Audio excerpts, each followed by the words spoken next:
हे दोस्तों, हम कितने भी अमीर हो जाए, फेमस या पावरफुल हो जाए, जब तक हम चीजों को लेकर बहुत ज्यादा फिक्र करेंगे तब तक जिंदगी हमें उतनी अच्छी नहीं लगेगी जैसी लगनी चाहिए। क्योंकि ज्यादा वरी करना स्ट्रेस, डिप्रेशन, एंजाइटी और बहुत सी ऐसी चीजों को पैदा करता है जो हमारे लिए जरा भी अच्छी नहीं है, बोथ मेंटली एंड फिजिकली। और इन चीजों के आने के बाद अगर हमें दुनिया की सारी अच्छी चीजें भी मिल जाएगी तो भी हम अच्छा फील नहीं कर पाएंगे।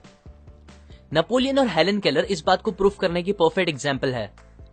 नेपोलियन के पास हर वो चीज थी जिसकी एक नॉर्मल इंसान सपने देखता है, फेम, पावर, पैसा सब था। फिर भी सेंट हेलेना नाम के आइलैंड पे नेपोलियन ने एक्सेप्ट किया कि उन्होंने जिंदगी के कोई 6 दिन भी खुशी से नहीं बिताए। जबकि सेम जगह हेलन केलर, जो कि ब्लाइंड, डेफ एंड डम थी, उन्होंने डिक्लेयर किया कि जिंदगी बहुत ही खूबसूरत है।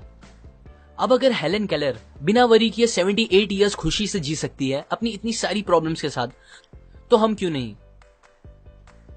ज्यादा वरी करना हम पर बहुत इंपैक्ट करता है। एलेक्सिस कैरल, जो कि एक नोबेल प्राइज विनर है, उन्होंने कहा, people who do not know how to fight worry die early. Doctor OF गॉबेरॉन, जो कि एक चीफ फिजिशियन है, उन्होंने बताया कि 70% पेशेंट्स जो फिजिशियंस के पास आते हैं वो अपने आप को खुद ही ठीक कर सकते हैं अगर वो बस अपने फियर और वरीज को खत्म कर दे तो। एक स्टडी में 15,000 पेशेंट्स को एग्जामिन किया गया जिन्हें स्टमक डिसऑर्डर्स थे। उन्हें एग्जामिन करने के बाद पता चला 5 में से 4 पेशेंट्स की बीमारी का कोई भी फिजिकल रीजन नहीं था, बल्कि उनके फियर, वरी, हेट, सेल्फिशनेस, ये सारे रीजंस बन गए थे उनके पेट की बीमारियों के। बहुत से फेमस डॉक्टर्स कहते हैं स्टमक अल्सर्स जो कि जान ले सकते हैं, हार्ट डिजीजेस, कुछ टाइप के हेडेक्स, इंसोम्निया और कुछ टाइप के पैरालिसिस, ये सब और कोई रीजंस नहीं, बस हमारे ज्यादा वरी करने से होता है। अब ये सारी चीजें आपके लिए मोर देन इनफ होनी चाहिए ये बात समझने के लिए कि वरी करना हमारे लिए कितना हार्मफुल हो सकता है।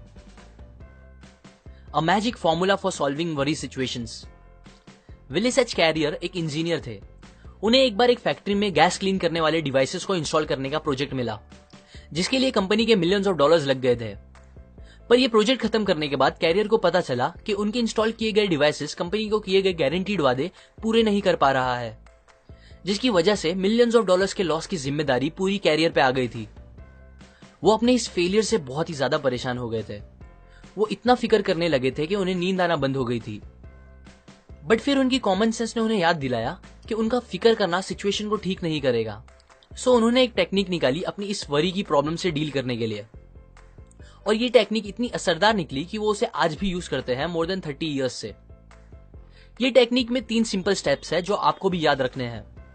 स्टेप 1, बिना डरे और पूरी सच्चाई के साथ ये पता करो कि एट द वर्स्ट केस बुरे से बुरा इस प्रॉब्लम की वजह से आपके साथ क्या हो सकता है। कैरियर ने जब ये सोचा तो उन्हें पता चला कि उनके इस फेलियर के लिए उन्हें जेल या फांसी तो नहीं होगी, बट हाँ, उनका मार्केट में नाम बहुत खराब होगा और $20 मिलियन जो उन्होंने अपने एम्प्लॉयज के साथ इन्वेस्ट किए थे वो पूरे डूब जाएंगे। स्टेप 2, वर्स्ट केस पता चलने के बाद आप उसे मेंटली एक्सेप्ट कर लो। कैरियर ने अपने आप से कहा कि ठीक है, अब अगर ऐसा हो गया है तो कोई बात नहीं, मैं फिर से मेहनत करके अपना नाम बना लूंगा और एम्प्लॉयज को समझा दूंगा कि ये एक्सपेरिमेंट कॉस्ट था हमारे गैस साफ करने की न्यू टेक्निक को टेस्ट करने के लिए। वर्स्ट थिंग एक्सेप्ट करने के बाद कैरियर को बहुत ही ज्यादा सुकून मिला जो उन्हें बहुत टाइम से नहीं मिला था। स्टेप 3, जब वो बुरे से बुरी चीज मेंटली एक्सेप्ट हो चुकी हो तो फिर आप उस वर्स्ट को बेटर या और अच्छा कैसे कर सकते हो इस बारे में सोचो। अगेन कैरियर ने चीजें एक्सेप्ट करने के बाद ये सोचना स्टार्ट किया कि वो कैसे उस $20,000 के लॉस को कम कर सकते हैं। उन्होंने बहुत से टेस्ट किए तो उन्हें पता चला कि अगर वो अपने डिवाइसेस में $5,000 का और काम कराएंगे तो उनके डिवाइसेस बराबर काम करने लगेंगे। फिर उन्होंने ऐसा ही किया, जिसका रिजल्ट ये हुआ कि $20,000 लॉस होने के बजाय उन्होंने $15,000 का प्रॉफिट करा दिया, ये सॉल्यूशन निकाल के। कैरियर कहते हैं कि अगर वो ये 3 स्टेप फॉलो नहीं करते और बस फिक्र करते रहते तो उन्हें ऐसा रिजल्ट्स कभी नहीं मिलता। ये टेक्निक हमारे लिए भी बहुत काम की है, क्योंकि जब आप वर्स्ट आउटकम को एक्सेप्ट कर लेते हो तो आपका दिमाग एक जगह से दूसरी जगह जाके परेशान होना बंद कर देता है और प्रॉब्लम को सॉल्व करने पे ज्यादा कंसंट्रेट कर पाता है। पर जब तक आप एक्सेप्ट नहीं करोगे अपनी प्रॉब्लम को, आपका दिमाग आपको खाता रहेगा और कुछ अच्छा आउटकम नहीं मिलेगा। अभी अगर कुछ लोगों को लग रहा होगा कि कैरियर की प्रॉब्लम इतनी बड़ी नहीं थी और उनकी लाइफ की प्रॉब्लम बहुत ही ज्यादा बड़ी है, तो उनके लिए एक और ट्रू स्टोरी है। अर्ल पी हैनी नाम के आदमी को ड्यूडेनल अल्सर्स थे। डॉक्टर्स जिनमें स्पेशलिस्ट भी थे, उन्होंने हैनी को जवाब दे दिया था, ये बोल के कि उनकी बीमारी का इलाज नहीं है और उनका बचना इम्पॉसिबल है। आप सोच ही सकते हो ये सुन के उन पे क्या बीती होगी। वो बहुत परेशान रहने लगे थे। पर फिर उन्होंने डिसाइड किया कि जबकि मेरे पास बहुत ही कम टाइम बचा हुआ है, क्यों ना मैं इस टाइम को एकदम बेफिक्र होके खुशी से बिताऊं और एकदम खुल के जीऊं। उनका सपना था कि वो मरने से पहले वर्ल्ड टूर पे जाए, सो उन्हें वही करना सही लगा। उन्होंने शिप की टिकट बुक की। डॉक्टर्स ने उन्हें वार्न किया कि अगर वो गए तो वापस नहीं आ पाएंगे और उनकी बॉडी समुद्र में ही डाल दी जाएगी। हैनी को अपने शहर नेब्रास्का में ही दफन होना था, सो वो अपने साथ अपनी कॉफिन लेके गए, उसे शिप वालों को दे दिया और एग्रीमेंट रखा कि अगर वो मरते हैं ट्रिप पे तो शिप वाले उनकी बॉडी वापस लेके आए। ये अरेंजमेंट करने के बाद वो एकदम बेफिक्र होकर ट्रिप पे चले गए। उन्होंने बिना सोचे समझे जो दिल किया वो खाया और पिया, बड़े बड़े सिगार पिए, गेम्स खेले, नए दोस्त बनाए, रात रात भर जाग के मस्ती की, गाने गाए, ऐसे तूफानों में एंजॉय किया जो जानलेवा थे। और फिर पूरी ट्रिप खत्म होने के बाद जब वो वापस आए तो उनका 90 पाउंड वजन बढ़ गया था। वो भूल ही गए थे कि उन्हें स्टमक अल्सर्स हैं।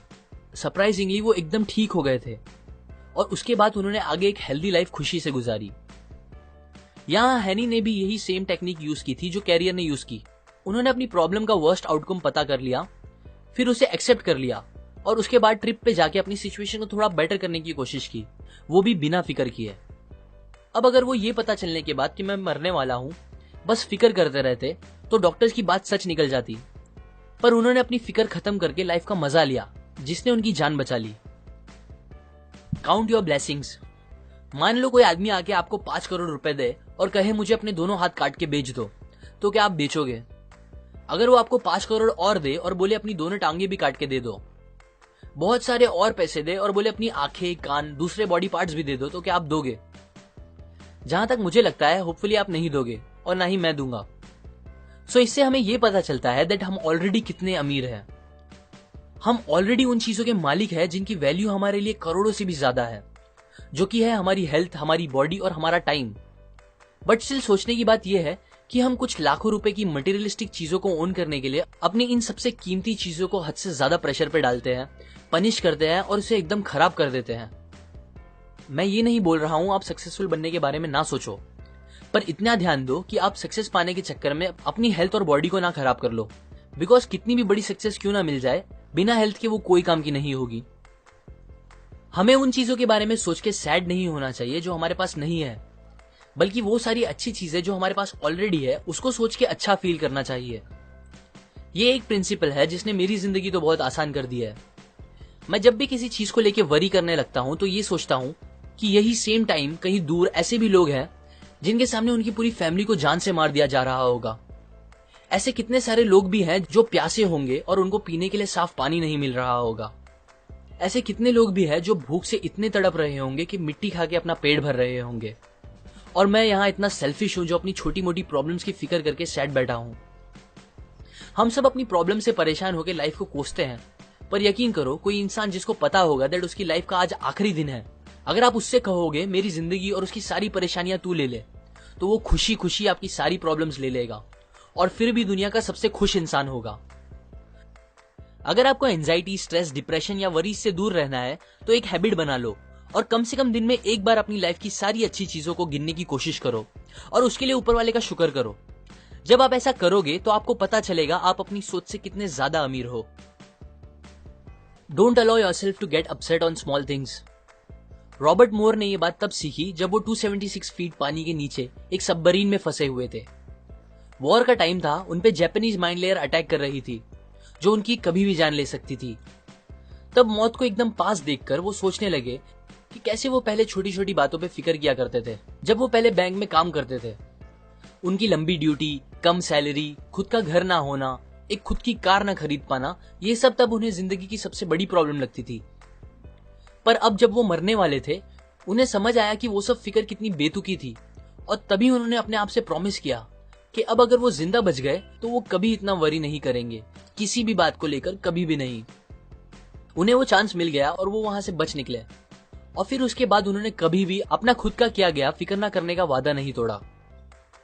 मोस्टली हमें चीजें जितनी बड़ी लगती है एक्चुअली में उतनी बड़ी होती नहीं, हम बस सोच सोच के उसे बड़ा बना देते हैं। मुझे याद है मैं पहले अपने सेलफोन में अच्छे अच्छे सॉन्ग्स और फॉरवर्ड मैसेजेस जमा करता था। मैंने काफी सारे सॉन्ग्स और मैसेजेस जमा किए थे जो मुझे बहुत पसंद थे। एक दिन मेरा सेलफोन खराब हो गया और मेरा सारा डेटा उसमें से उड़ गया। इस बात ने मुझे इतना परेशान कर दिया था कि मुझे एक बीमार इंसान जैसा फील होने लगा था। आज जब मैं वो बात सोचता हूं तो मुझे हंसी आती है, पर तब वो मेरे लिए बहुत बड़ी बात थी। हम ऐसी ही बहुत सी स्टूपिड बातों को लेकर फिक्र करने लगते हैं जो उतनी फिक्र करने के लायक ही नहीं होती। सो नेक्स्ट टाइम जब आप किसी बात को लेकर फिक्र करो तो अपने आप से पूछो, क्या ये सेम बात को लेकर मैं कुछ साल बाद भी फिक्र करूंगा? और अगर नहीं तो अभी ही फिक्र करना बंद कर दो। About all the worries we worry about never happens. 500 साल पहले माइकल डी मोंटेग ने कहा, मेरी जिंदगी बहुत सी परेशानियों से भरी है, ऐसी परेशानियां जो कभी रियल में होती ही नहीं। एक रिसर्च से पता चला है कि 85% बातें जिसकी हम फिक्र करते हैं वो एक्चुअल में कभी हमारे साथ होती ही नहीं, और जो 15% होती है उसमें से 79% बातें फिक्र करने के लायक नहीं होती। मतलब टोटल 97% बातें जिसकी आप फिक्र कर रहे हो वो और कुछ नहीं, बस आपके दिमाग का डर है जो आपको परेशान कर रहा है। सो अब मैं आपको कुछ तरीके बताता हूं जिससे आप इस अननेसेसरी वरीज को खत्म कर सकते हो। उनमें से एक है कि आप जितना हो सके अपने आप को बिजी रखो, बिकॉज इंसान कितना भी समझदार हो वो दो चीज एक साथ नहीं सोच सकता। सो जब आप बिजी रहना स्टार्ट करोगे तो आपको फिक्र करने का टाइम ही नहीं मिलेगा। और बिजी भी ऐसे काम में रहो जिसमें आपकी क्रिएटिविटी और प्लानिंग यूज हो। एक और चीज जो आप कर सकते हो वो है थिंक एंड एक्ट चीयरफुल। जैसे हम एक साथ दो काम नहीं कर सकते वैसे ही हम एक साथ दो चीज फील नहीं कर सकते। मतलब आप किसी बात को लेकर एकदम ज्यादा एक्साइटेड और उसी टाइम में किसी दूसरी बात को लेकर एकदम ज्यादा सैड एक साथ नहीं हो सकते। आप जब भी टेंस फील करो तो मुस्कुराओ और ऐसा एक्ट करो कि आप खुश हो। ये करने से आपको रियल में अच्छा फील होने लगेगा। बिकॉज हम अपनी फीलिंग्स को डायरेक्टली कंट्रोल नहीं कर सकते बट अपने एक्शंस को कर सकते हैं। और अच्छी बात यह है कि आपकी एक्शंस और आपकी फीलिंग्स एक दूसरे से कनेक्टेड है। सो जब आप ऐसा एक्ट करोगे कि आप अच्छा फील कर रहे हो तो आपको रियल में अच्छा फील होने लगेगा। ये कंसेप्ट मैंने आपको डेल कार्नेगी की book how to stop worrying and start living से बताई है, जिसने लिटरली मिलियंस ऑफ लोगों की जिंदगी आसान कर दी है, स्ट्रेस, वरीज, डिप्रेशन को खत्म करके। लाइक करें अगर आपको ये बात काम की लगी, अपने व्यूज कमेंट करें, शेयर करें इस वीडियो को सबके साथ ताकि दूसरों की लाइफ भी थोड़ी और ब्यूटीफुल हो सके। सब्सक्राइब करें, मैं और ऐसी नॉलेज आपके साथ शेयर करूंगा। And finally, thanks for watching.